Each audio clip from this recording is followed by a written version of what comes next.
Well, hello and welcome back. Thanks for coming back. Bit of a treat for you today. If you're used to seeing the sun shining, well, you might want to feel a little bit sorry for me today because I am descending from uptown Cathecus. That's a village way up in the hills above downtown Paya, on the island of Love, Cyprus of course. But anyway, let's take you with us on this trek as we transcend from uptown Cathecus all the way down to the wonderful village known as Paya Village, and of course that's got a place in many, many people's hearts. Now, Miss Dawn, Mr. Shaw, Miss Anne, Mr. Roger, if you're watching, look at that. Not quite so pleasant in uptown Paphos today, that's for sure. Now, we've got a new man getting on the breakfast sofa, Mr. Doug, all the way up there in Bonnie, Scotland. A very, very good morning to you, Mr. Doug, or a good afternoon, or perhaps a good evening, because we understand that you're doing your housework. Yes, you heard me correctly. Mr. Doug likes to do his housework at around about 10 o'clock in the morning, and then he likes to sit back, kick off his shoes, have a frappe, and sit down and watch Marika and me. So, where are we? Descending from uptown Cathecus, and the weather, well, it's not looking too good, but it's not looking too bad. And the temperature, if you're wondering, if you're curious to know, Miss Dawn, 10.5 degrees, that's the temperature. So, Miss Daisy, get your furry coat on, get your boots on. You don't want to be coming back to downtown Cyprus today. That's my little furry friend, the little Cypriot cat that has been abducted and taken from the wonderful place known as uptown Paphos and all the way to the rainy shores of downtown Manchester. Very, very good morning to you, Miss Daisy. Now, looking over my shoulder, Mr. Allen. Flick on the machine, come on, let's get it up to 4 or 5 miles an hour. Let's break out a sweat, Mr. Allen. Get yourself a jogging. Accompany me all the way down to Paya, and then we're going to have a wiggle and a waggle through uptown Paya, midtown Paya, lower Paya, and we're going to finish especially for Mr. James Henry on the Coral Bay Strip. So feast your eyes and digest. There's going to be some great views as we descend. Look at that, there's the Gumbaros in blue coming the other way, flashing blue lights, got his mobile phone in one hand, frappe in the other, and he's busily adjusting his flip-flops as he drives along. He's probably going to go and have a breakfast somewhere in Cathecus. Anyway, here we go. Now, as you can see, it's a bit drizzly, it's a bit rainy, but it's not too bad. But the roads for Cyprus are not actually designed for rain, so when it does rain, they do get a little bit slippy and there's potholes and the cameras are not quite right and that kind of thing. So if you are in the area when it rains, please take extra care, and remember that the locals are not used to the rain, so there's an awful lot of grease and slime on the roads, and well, most of us still drive too fast. And of course there's a frappe in one hand, a mobile phone, a cigarette, and of course a bit of flip-flop adjusting. So please take extra care. Of course you can get rain, we can get thunderstorms in September, we can get them in May as well, and of course throughout this time of the year, well, they come and they go. Miss Andrea, I know you're worrying about the weather because of course you're coming out in a couple of weeks, but we are going to try and hang on to it by its shirt tails, and we're going to try and keep this sunshine, especially for you and Mr. Mart. And don't forget to bring that little bit of extra money for you, because things like McDonald's in Cyprus are twice the price of what they are in Norfolk, and scared the life out of you the other day because yes, fish and chips twice the price in downtown Paphos. And of course, if you're going to take Marika and me with you as well, your bill's going to be quite big, that's for sure. Only joking. Anyway, big shout out Mr. Richard Davis and his beautiful wife Miss Julie, who used to reside in downtown Sea Caves. A big thank you, and that little video especially for you will be coming very soon. We'll go and find somewhere nice and cheap to eat, and we'll sit down and we'll one-course meal, and we'll film it especially for you. And a big shout out to Mr. Paul and Miss Mo all the way up there in Bristol. We're going to go and well, have a night's sleep in your nice little townhouse up in uptown Paya, and I might even drive there in your rather nice white Honda HRV, or I might sell it to someone else, you never know. Anyway, I'll shut up for a moment and you can enjoy the descent as we start to go down towards Paya. So uptown Cathecus, we've had a wiggle and we've had a waggle, and now we're going to start the descent. And when we come out on the road that joins Sea Caves to Paya, you're going to get a view that truly is quite spectacular, and it's going to take your breath away. Here we go.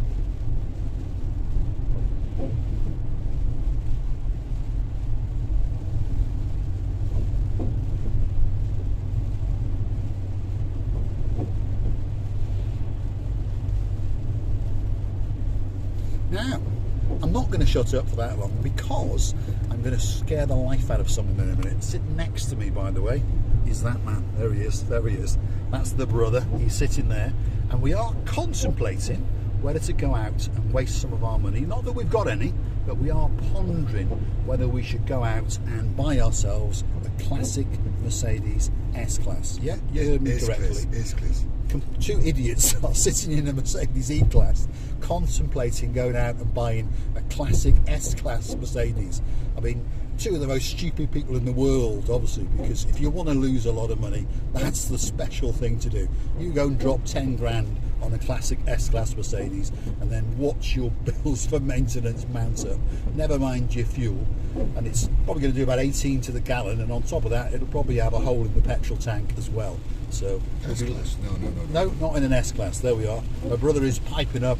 He's in favour of the S-Class. The W140 from 1992 it's bulletproof, absolutely bulletproof. There we are. So I'll trust him.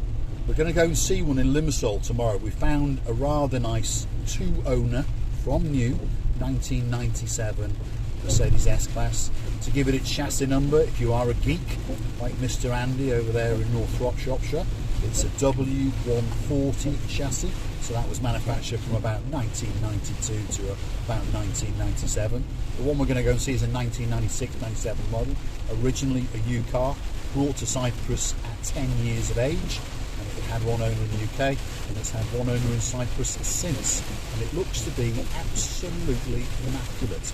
So hopefully, you never know, we'll have a look under the bed and see if we can find one or two of those Uncle Bobs, drag them out, twist their arms, break their arms if we have to, you never know, to get that money. And you never know, you might get to see some videos of Marika and me.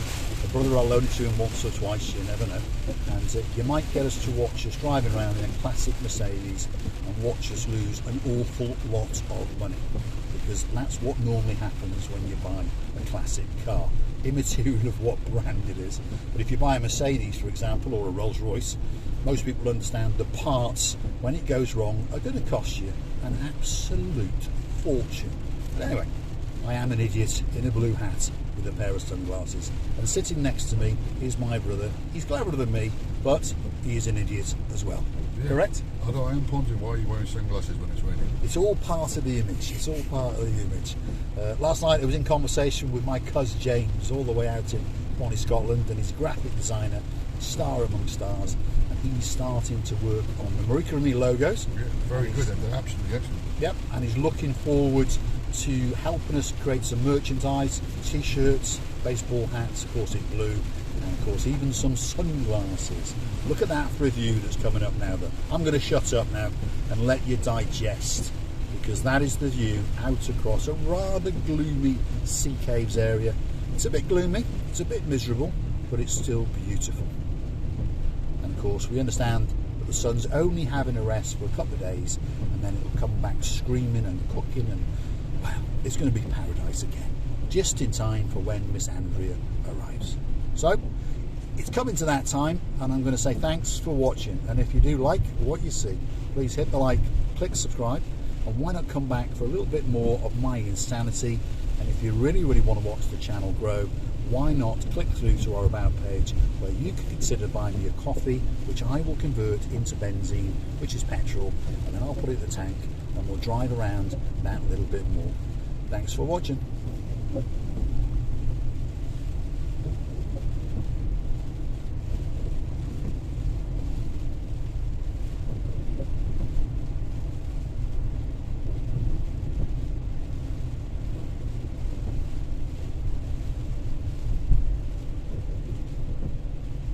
Now, do you actually think we are nuts going to go to Limassol to buy a Mercedes S-Class? No. You don't?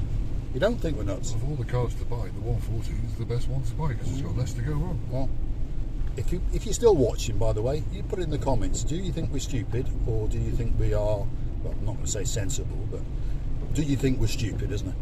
If you own one, let us know your experiences it, or perhaps if you've owned one in the past, let us know. So that's the S-Class W140 chassis. So it's what's known as a classic Mercedes now.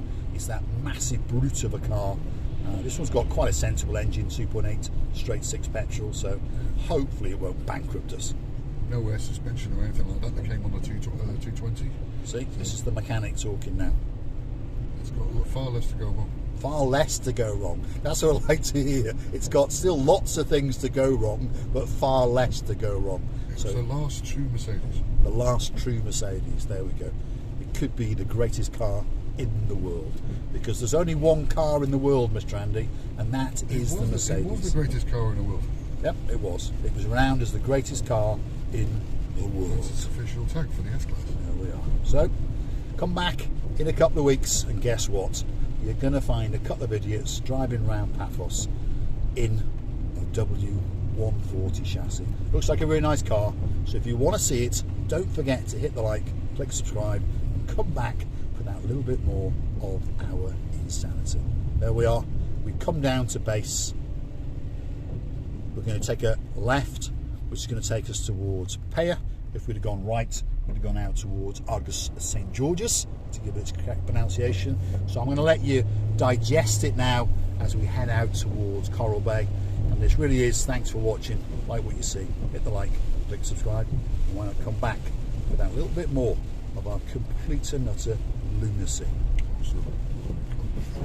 What was that? Also buy me a coffee. Also, don't forget to buy us that coffee, because we're going to need it, that's for sure.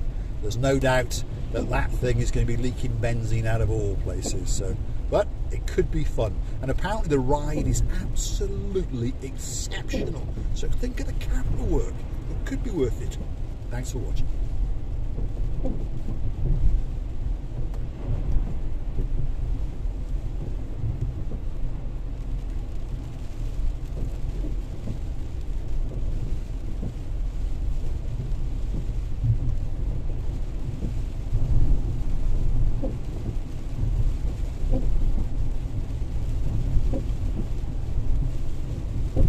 Talking of benzene, we better pop in here and get some, actually, because we're running low again. Don't forget to hit that coffee icon. Thanks for watching.